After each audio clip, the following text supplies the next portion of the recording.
tell you this story about Jeremiah Getling. You see, by the time that Jeremiah was 5 years old, he could play a fiddle like nobody else he knew could play. He had learned from his pop-pop and his mama, and even his mother and his aunts, particularly his Aunt Kay. They all loved to sing, and they could play as well. He had his curly black hair and his bright blue eyes and a little cut right here in his chin and dimples that were just sparkling and a smile that would wow you. And Jeremiah Getling, oh, he could play that fiddle. Not only could he play, he could also sing. And he loved the old ballads, the Appalachian ballads that came from the western mountains where he lived. He loved singing those songs. And his mama and his Aunt Kay taught him those songs. His Aunt Kay knew them all. By the time he was 12 years old, he was playing the fiddle with all the men that were around the mountain areas of himself. And he could play something good. So good, folks would hire him to sing and play all the time. And before you know it, he was 15 and able to play in some places. And he played in such a way that folks would say, now giddy up now, giddy up there. Until finally, folks didn't call him Jeremiah at all. They just say, giddy up. Giddy up's playing. And that's all that was needed. Giddy up loved to play. He loved being around the mountains. He loved how the trees seemed to speak to him as they moved in the winds. He loved the curling and the bubbling of the brooks that were around. He loved seeing the animals, the bear and the squirrels and the rabbits and the deer. It all seemed to speak to him. It's as if the mountains were the ones that taught him. But by the time he was 18, those very mountains that he loved so much became the mountains that seemed to suffocate him. He wanted what was outside of the mountains. He was fortunate, though. Just at that time, there was an Englishman that came over that way. He was looking for the old ballads. They had lost them in England, but he had heard that in those counties up in the mountains, they were singing those ballads. And when he came around and met his Aunt Kay, well, Aunt Kay made sure that Englishman heard her nephew, Jeremiah. Giddy up, we call him. Go ahead and play, boy.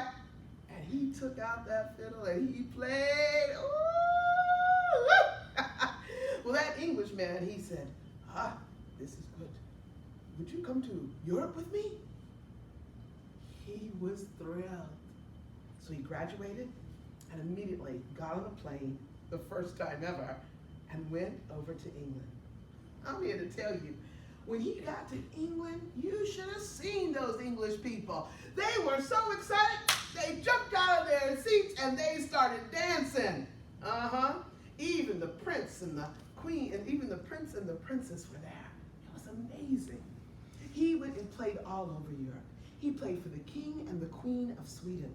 He played in the Denmark Palace. He went down to Italy and played in Rome.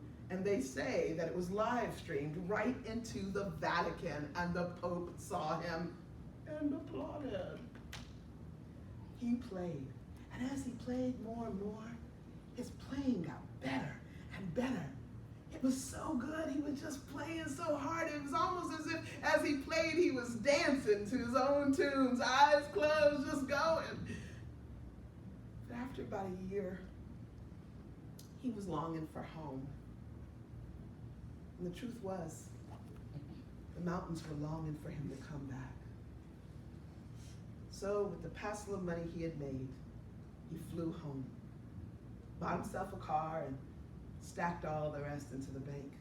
He decided for a while he would just play wherever anybody asked. People loved to see him play. He would get called up, and he would get there, and there would be the gang there. There might be a bass player, and sometimes a drummer, always a guitar player, sometimes another fiddler, sometimes somebody on a horn or something like that. Even a kazoo every now and then would pop out. And so he would see them, and he'd get there, and they would all wait because they knew that Giddy Up was the leader. And Giddy Up, well, his pop-pop had died before he had graduated. And his pop-pop had left him his old fiddle case. And he would lay that fiddle case on top of a stool, and he'd click it open, and he'd take out that fiddle he had. The other thing his pop-pop left him was a chin strap that he put on the fiddle, and he'd knock his chin into there.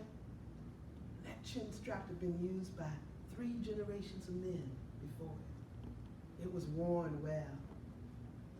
He put it up there,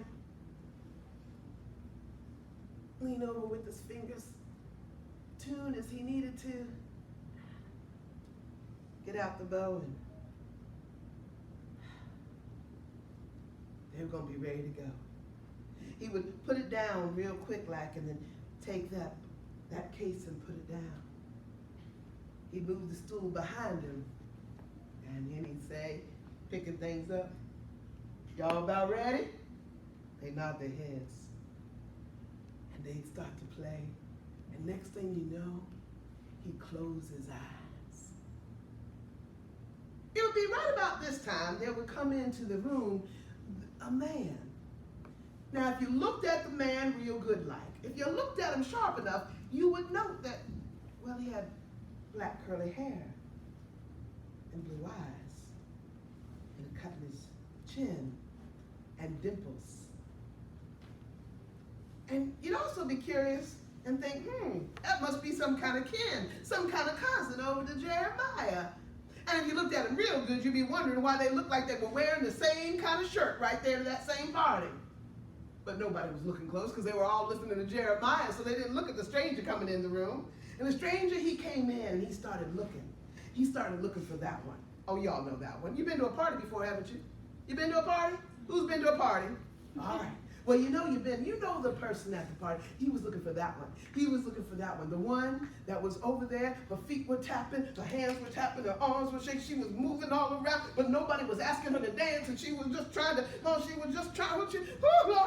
he looked for that one, and he found her. He went over to her, and he took her by the hands and swung her around. And whoop, she was ready. And they started dancing and dancing, kicking up the heels and their feet, turning around and around. They were the first on the floor.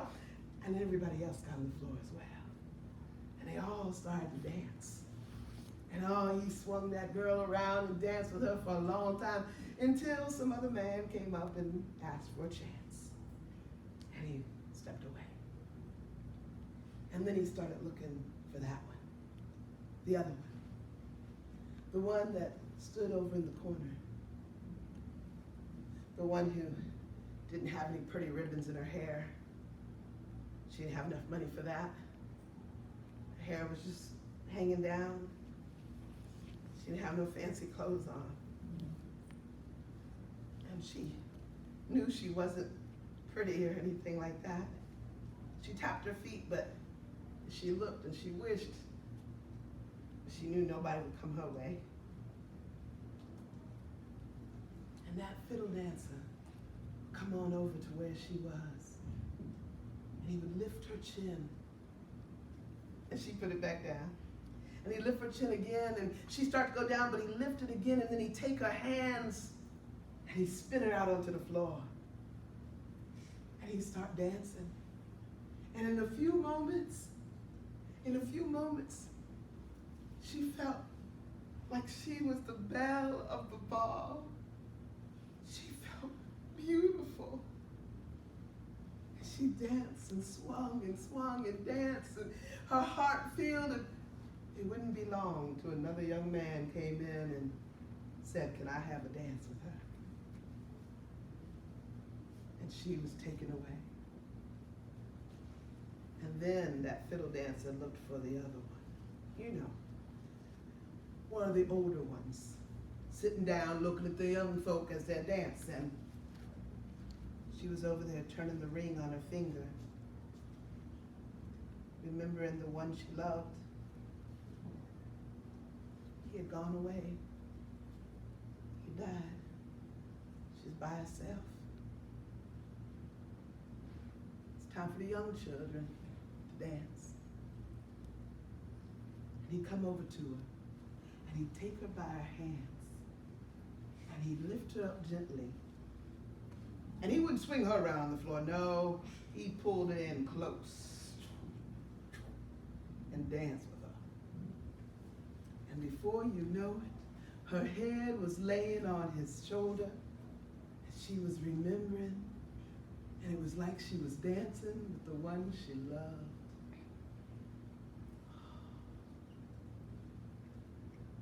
But after a while, she'd stop. She'd lean back into the arms that held her good and look up at that boy's face and just pat him on the cheek and lift up and kiss him right there on the side.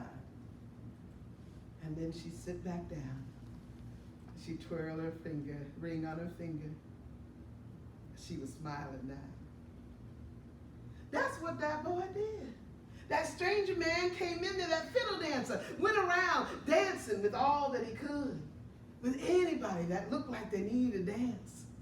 And you know what happened. You ladies know what happened. They started talking to one another and started trying to get answers from him. That's what the ladies do, gentlemen, if they want to dance with you. They start getting information from you. And so they would dance with him and say, so, what's your name? And he'd just laugh. Where you from? And he'd just laugh. Who are your peoples? And he'd just laugh and spin him around on the floor, and all they could do was laugh at that. Matter of fact, nobody got his name, and nobody seemed to really recognize that when Jeremiah stopped to take a little break, well, that fiddle dancer was gone. The folks just thought he was taking a little break. Might have been out at the outhouse or getting himself a little something to drink with the men outside and such like that. But when Jeremiah got to playing on that, when Getty Up started again playing on that fiddle dancer came right back in and danced with everybody. Well, they would go on until 2 or such in the morning. And then Getty Up, play that last stop. And everybody stopped and look up and they'd clap. And he'd say, well, folks, it's been a good night, but I think we're about tired. He'd put his fiddle and his bow down and he'd bring back Pop-Pop's old case and put it up front of the stage and turn it around where he'd lift it up and there'd be that empty hole. And he said, now, this gang here, they don't play good tonight. I don't need nothing much, but you ought to put something in there for them.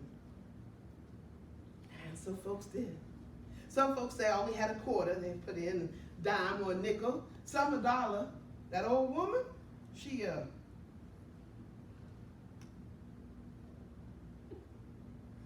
$20. And then after everybody left, Giddy Up would give that to the gentlemen and ladies that played. And then he'd take that empty case and put in his own fiddle and his bow, close up Pop-Pop's case. As he was leaning down, closing it up, you could see him as he shook, like something was coming inside him. And then he lifted up his case. And as they were walking out the door, you could have heard them, the young ladies talking to one another. And they were starting to look around for that fiddle dancer. They didn't see him. They'd ask each other, did you get his name? Do you know where he's from? Did you see who his peoples was? Nobody had an answer. And folks weren't sad about it. They just couldn't wait till they got to hear Giddy Up again. And maybe, just maybe, that fiddle dancer would come back too.